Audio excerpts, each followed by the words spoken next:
तो यहाँ इस क्वेश्चन में क्या है, solids and liquids both expand on heating. Solid liquid दोनों एक्सपेंड हो रहे हैं। डेंसिटी दिखाया हुआ है किस तरीके से टेम्परेचर के हिसाब से चेंज करता है। Rho two is equal to rho one one plus gamma delta T, या gamma T two minus T one. T two क्या है, टी टू पे डेंसिटी रो टू है, टी वन पे डेंसिटी रो वन। और solid आपका float करेगा या सिंक करेगा, फ्लोटेशन पूरा डिपेंड किस पे करता है, densities of solid and liquid पे।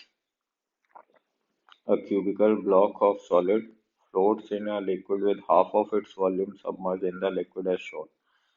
अल्फा एस दिया हुआ है। अल्फा एस मतलब कि सॉलिड का linear expansion, gamma L liquid का volume expansion, rho S solid की डेंसिटी, रो एल लिक्विड की डेंसिटी, इतनी चीज दी हुई। अब फर्स्ट क्वेश्चन में क्या है, 27th में बोल रहा है कि टी टेम्परेचर पे सॉलिड और लिक्विड की डेंसिटी में रिलेशन बताइए। तो आपको पता है, क्या पता है कि आधा डूबा हुआ तैर रहा है, half of the volume submerge. अब फ्लोटेशन में क्या होता है, buoyancy is equal to weight होता है। अब आधा डूबा हुआ तैरेगा तो v by two into rho liquid into G, ये बॉयंसी हो जाएगा। This is equal to v into rho solid into G. यहाँ से आपका क्या आ जाएगा, rho solid is equal to one by two rho liquid. ये आपका 27 हो गया, आंसर आपका भी आ। अब आ जाइए 28 में। 28 में क्या कह रहा है कि the temperature of the system increases then the fraction of solid submerged in liquid। तो क्या फ्रैक्शन में चेंज आएगा, ये आपको बताना है।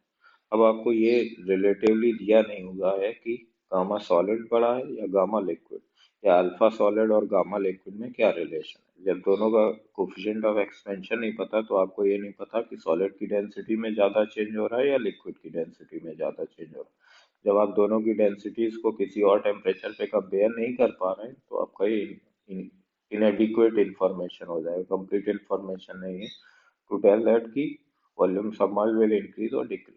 तो यहाँ 28 का आंसर आपका डी है। अब आ जाइए 29।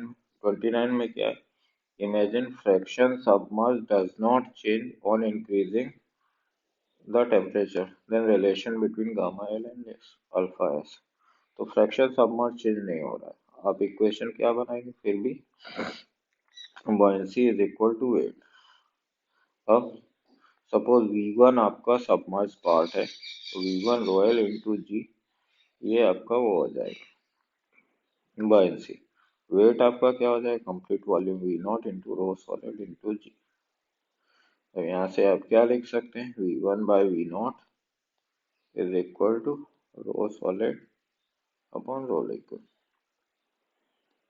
रो सॉलिड को आप क्या लिख सकते हैं,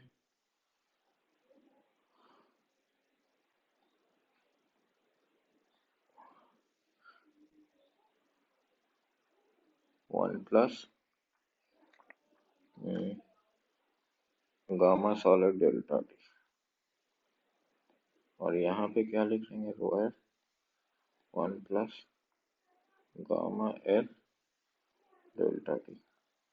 अब ये रिलेशन अगर टेम्परेचर डिपेंडेंट नहीं है तो आपका यहाँ से क्या आ जाएगा, अगर ये टेम्परेचर पर डिपेंड नहीं कर रहा तो ये दोनों टर्म एक दूसरे को कैंसिल करने चाहिए। यानी आपको क्या मिल जाएगा, gamma solid is equal to gamma liquid, या आप क्या कह सकते हैं, gamma liquid is equal to 3 times alpha solid. तो ये आ गया 29 का आंसर ए बन गया। अब आ जाइए आप 30 पे।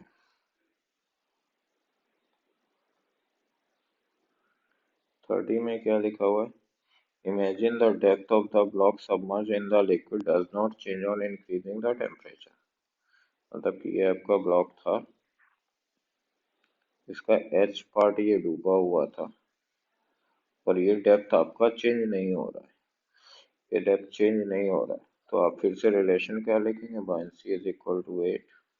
बायंसी को क्या लिखेंगे, H into A into rho liquid into G is equal to weight. अब एच तो आपका कांस्टेंट है, एच तो आपका कांस्टेंट है, ए को आप क्या लिख सकते हैं, A into one plus two alpha S delta T. और गामा रो लिक्विड को क्या लिखते हैं, rho L upon 1 + gamma L delta T is equal to W upon H. अब ये रिलेशन अगर टेम्परेचर से इंडिपेंडेंट हो जाए, मतलब कि हाइट एच जो है वो कांस्टेंट बनी रहे। हाइट एच कब कांस्टेंट बनी रहेगी, जब ये दोनों टर्म टेम्परेचर वाले टर्म एक दूसरे को कैंसिल करेंगे। टेम्परेचर वाले टर्म एक दूसरे को कब कैंसिल करेंगे, जब gamma L is equal to 2 alpha S हो जाएगा। तो आपका आंसर क्या बन जाएगा, ए बन जाएगा। 31 देखिए,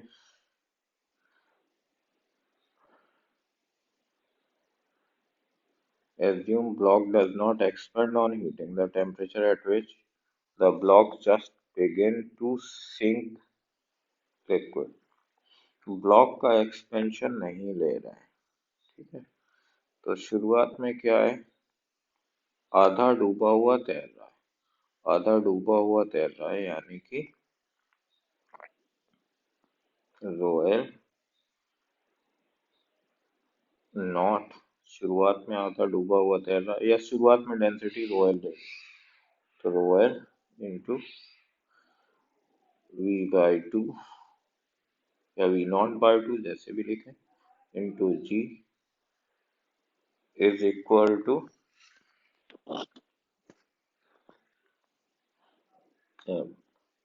अब ब्लॉक आपका एक्सपेंड नहीं करे और पूरा डूब जाए, तो नई डेंसिटी क्या हो गई, 12 into 1 + gamma T dash minus T, ये नई डेंसिटी हो गई। ब्लॉक का एक्सपेंशन नहीं हुआ तो वॉल्यूम V0 ही है, और पूरा डूब गया तो V0 पूरा, ये सबमर्ज्ड मास हो जाएगा।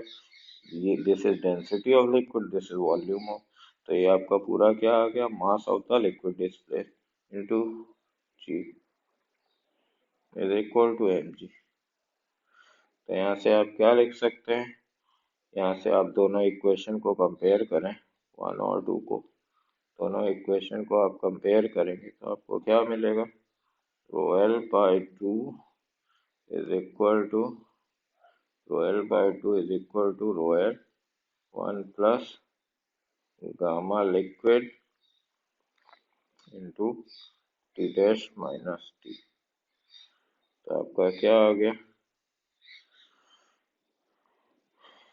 आपका रोयल से रोयल कैंसिल कर दिया, तो 2 is equal to 1 + gamma liquid into t dash minus T.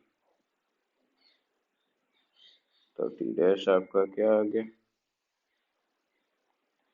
T + 1 upon gamma, आपका ये आंसर हो गया।